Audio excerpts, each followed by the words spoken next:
So, here we are. Welcome to the trip, or welcome back to the trip.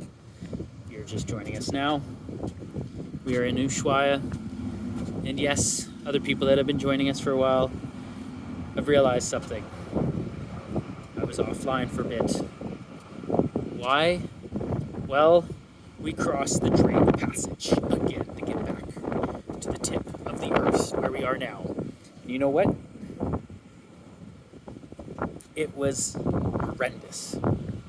Crazy weather, winds, 4 to 5 meter swells, which for other people means about, 15 feet, 20-foot swells. So even on a boat of this size, it was like doing this stuff and doing that. And the crew was working it to keep this ship stable. And I was right there with them. No, I wasn't. I was hugging it.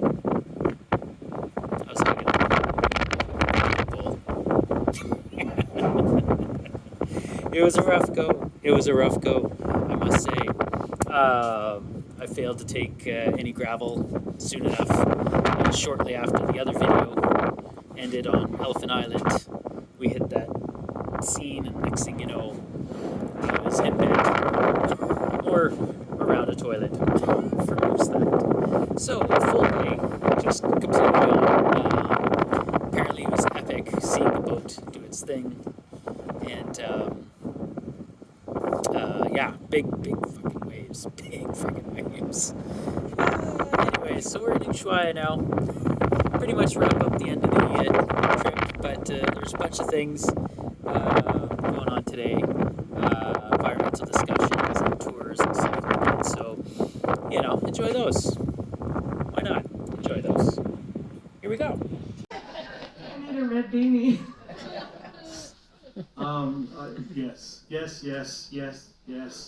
Yes. It's really difficult. I think one of the things I'm very surprised about how I've developed as an academic is I didn't think this was going to be a problem, but I have to prove that I have good data. And scientists have done a very poor job of communicating data, certainly in the United States. We need to be much better communicators. If you just think about either the climate change argument or even most recently COVID, the way that science was often ridiculed in the press and the amount of misinformation that was allowed to spread was just quite extraordinary. So I'm going to piggyback on Brian and say, find ways to combat misinformation, be informed, know that there isn't a perfect solution, because if there was one, I would hope we would have adopted it. Move away from partisanship to bipartisanship, bring back negotiation, bring back the middle, all really, really important things. And yeah, it's not going to be a perfect solution at all, but there's a better solution out there. I think is what we have to aim for. And perhaps, given the time, I'll try and wrap this up with a sense of hope.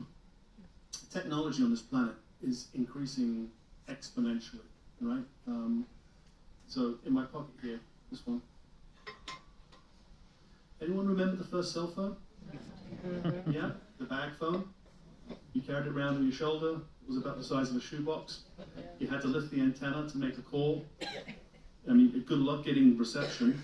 And now we carry in our pockets a computer more sophisticated than the one that sent the first rocket to the moon, that put men on the moon.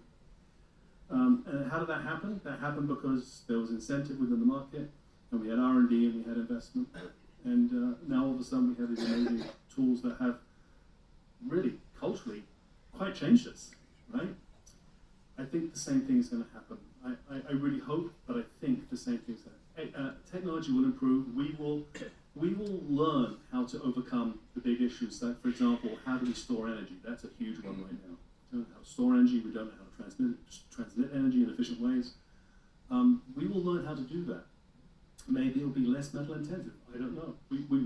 I'm certain that technology will go that way if we seed it, right? If we stop blaming each other and instead focus on compromise and forward progress. So that's. I think we'll still be here. Yeah. We can operate the engines themselves, we can operate the azipods, we can operate the bar thrusters and the AC chiller compressors. So from that page, we can start and stop wherever you can see it here. Or we can connect and disconnect. At the moment, with the speed that we are doing, which is approximately 11 knots, slightly up, slightly down, in order to achieve that speed, we need only 2 engines, which at the moment is DG number 3 and DG number 2. Ongoing, but the main reason behind is the safety. There is nothing better than human eyes, human nose, and human ears. Especially for us as engineers, most of the times. So yeah, pretty crazy. This is one of the most advanced ships environmentally, I guess. It's using electric motors to push it, but for environmentally conscious diesel motors to run the energy in order to run the motors or to spin them. And all the food is composted, and any waste is all composted, recycled or incinerated depending, and scrubbers. And anyways, it's a crazy system. That was an amazing tour. Holy smokes, wow. Learned a lot about this boat and what they go through in order to be able to take it down to Antarctica, and thinking of the future and all the other futures trips for this boat. They've put a lot of effort into it, and it's definitely one of the few of its kind. That's for sure. Pretty wild. Only since the Industrial Revolution have we started to increase CO2 over that 300 number. Now we're sitting up here somewhere at 420 today, and these two, you'll hear about this a lot today, these two emission projections, this is a lower emission projection that suggests we reduce our use of fossil fuels or end our use of fossil fuels and really change to renewable energy, or this one on top, the higher emission is we keep things going the way they are. Both of these things show us being somewhere in the 500 or 600 range, show us being 500 or 600 range in relatively near future. This shows us being 900 parts per million in the very relatively near future. So it's an interesting point. One good point about this image is that in a large way, CO2 is already increasing the atmosphere, and stopping it right now, it's still going to raise for a little while. This next image is a map that I'm going to loop through a couple. So from this environmental discussion panel thing, I included quite a long clip.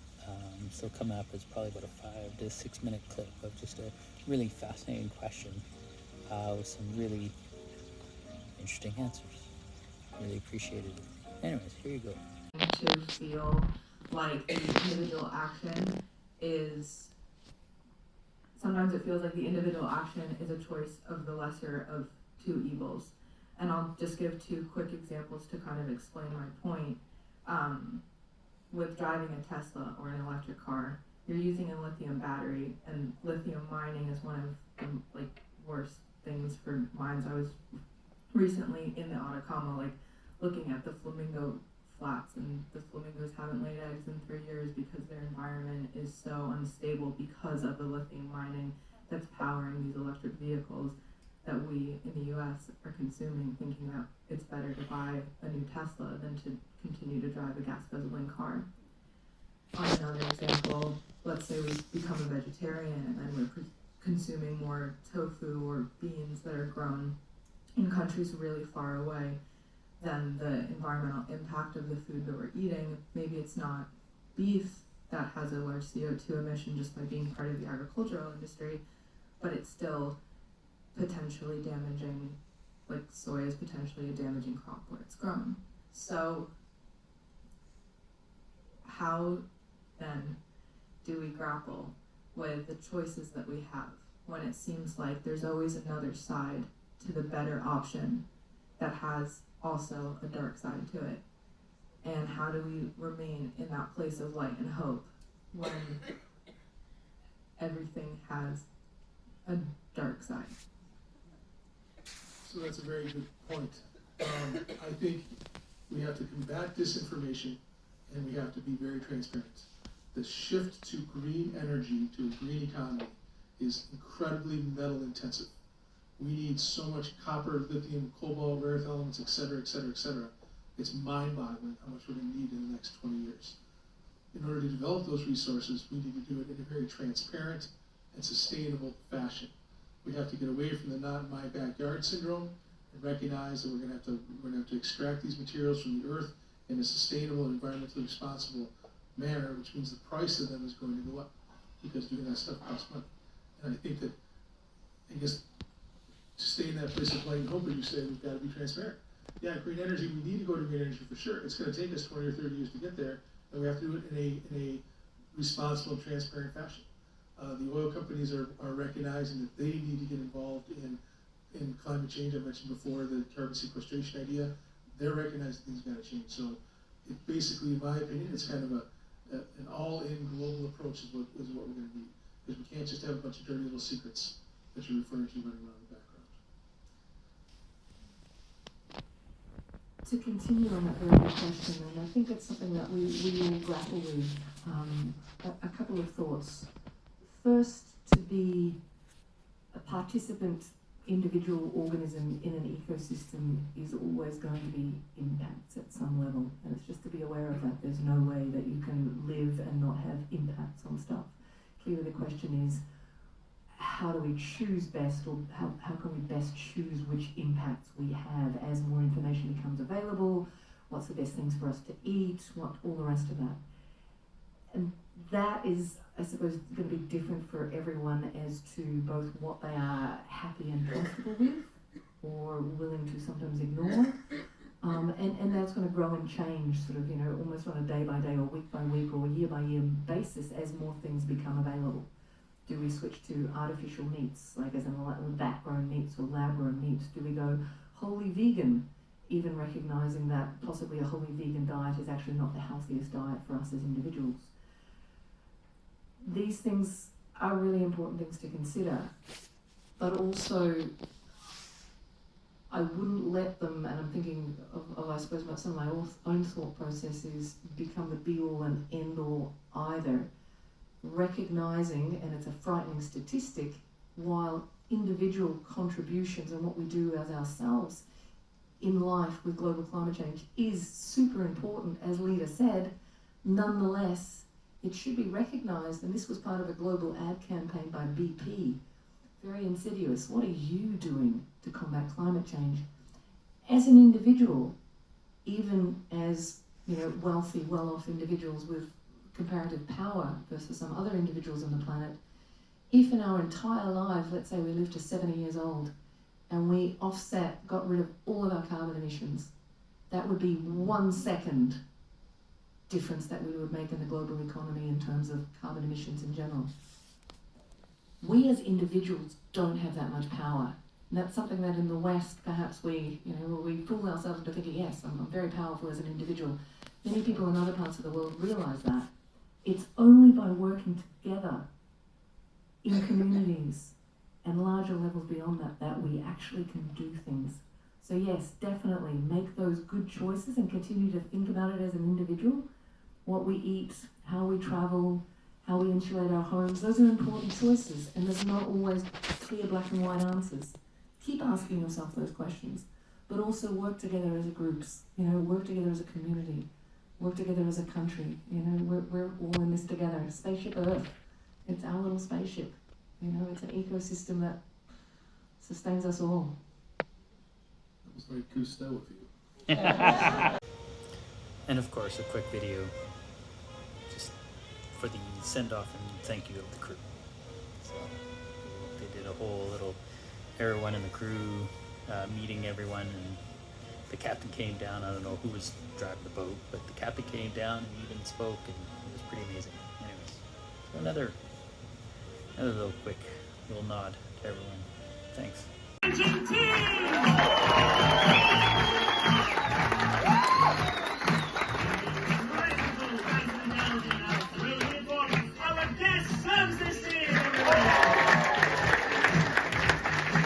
I needed something chocolate, and so they suggested is taking banana bread and pouring chocolate sauce all over it.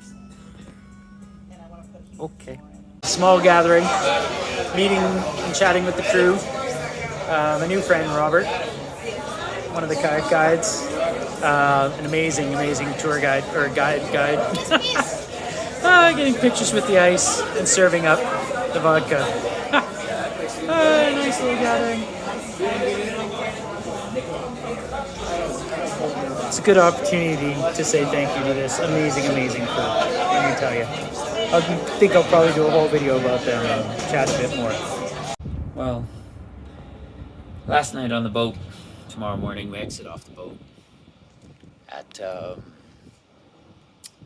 before 8 in the morning, and then I spent another 4 days in Ushuaia doing some hikes. So the boat trip is done. Antarctica is technically done, but the trip continues. So maybe I'll just keep the videos going for a little bit longer. I'm going to do another video, I think, just talking about the crew and the experience itself. That'll be for another day, I think. But for now, we're anchored in Ushuaia, and that's it. It's been beautiful. People have